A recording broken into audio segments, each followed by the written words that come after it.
When I bought my house, I thought I was moving into a quiet and friendly neighborhood. Smiling faces, clean yards, and perfect lawns. Everything looked normal.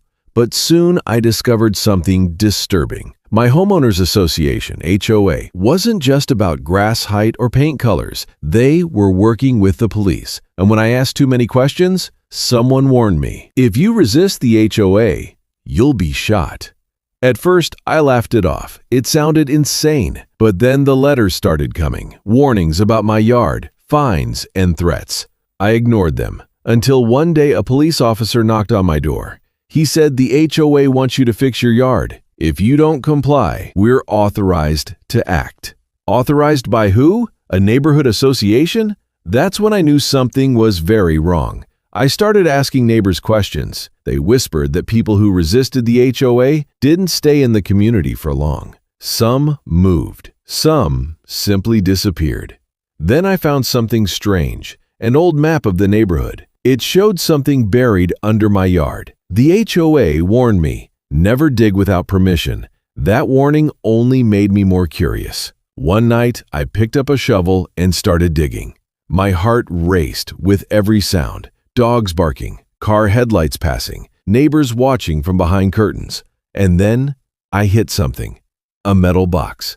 Inside were secret HOA documents, lists of homeowners to be removed, records of bribes, and at the bottom, a signature. It was the police chief. That's when it all made sense. The HOA had a deal with the police. Officers were ordered to use force if anyone disobeyed the association. I even found a recording from one of their meetings.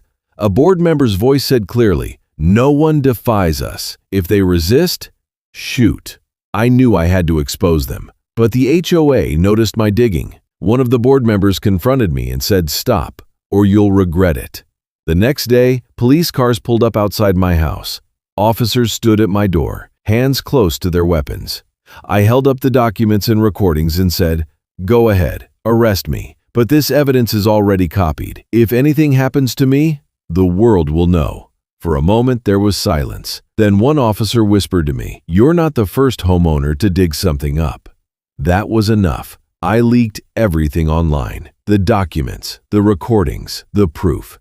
Within days, the story hit the news. HOA board members were arrested for corruption, bribery, and conspiracy. The police chief was forced to resign. My yard was just dirt for a while, but in that dirt, I uncovered the truth. The HOA wanted total control, even if it meant turning neighbors into enemies and police into enforcers.